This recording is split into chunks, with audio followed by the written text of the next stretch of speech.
The latest on the war with Iran, it says it's closed the Strait of Hormuz, a critical shipping channel for oil, because of strikes by Israel in Lebanon. Now, leaders in Iran said that violated a 2-week ceasefire declared last night. That ceasefire sent oil prices down, but experts tell us we won't feel the benefit anytime soon. Yeah, Karen Kafa is following this for us tonight. Karen.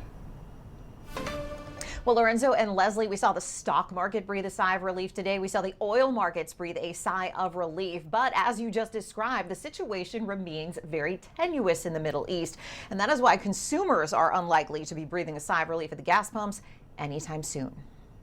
A 2-week ceasefire agreement made on the condition that Iran agreed to reopen the critical Strait of Hormuz was enough to push oil prices lower Wednesday. What has been agreed to, what's been stated, is the strait is open. Our military is watching. I'm sure their military is watching, but commerce will flow. But analysts say the fragile agreement doesn't guarantee oil tankers will be on the move quickly. In fact, Iran halted oil traffic in the strait Wednesday after Israel attacked Hezbollah sites in Lebanon. Market is still waiting to see how the vessels start to flow. The effective closure of the crucial Strait of Hormuz rocked global oil supply, and analysts anticipate it could take months to fully restore the flow and production of oil derailed by the war. It's going to be weeks and months to get the production back online. And given that about 3 million barrels a day of refining capacity has been damaged, that can take months to years to be repaired. Lingering uncertainty pushed the average price of a gallon of regular gas to $4.16 Wednesday, according to AAA. And while retail gas prices are expected to start falling in the coming days if all holds, price tracker Gas Buddy estimates it'll still take 1 to 2 weeks for the average to get back below $4, leaving the squeeze on drivers, but also businesses who have started to pass those higher costs along to already weary consumers with new fees for things like shipping and logistics.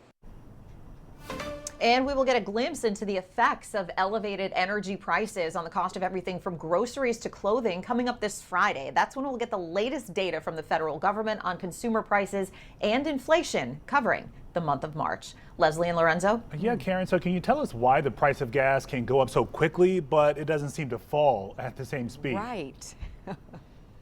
Yeah, one analyst described it as going up like a rocket and down like a feather, unfortunately, for consumers. But in this particular case, you still have a situation that is very fluid. Also, the oil market is trading in real time, right? So those prices can fluctuate very quickly. Your local gas station operator can't move that quickly. So that's why even in the hours after the ceasefire, we saw today's nationwide average for a gallon of gas tick up a little bit higher. It takes some time for oil prices to work their way into the wholesale gasoline market and those prices. So before the conflict started, we had the price of a barrel of oil at about $67. Even with today's drop, it's still at 94 right now. So a big difference there that's going to take a few weeks, maybe even a few months, depending on stability in the Middle East, to work its way back down to consumers.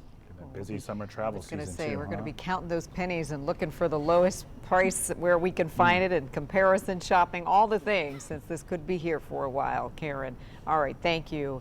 And download or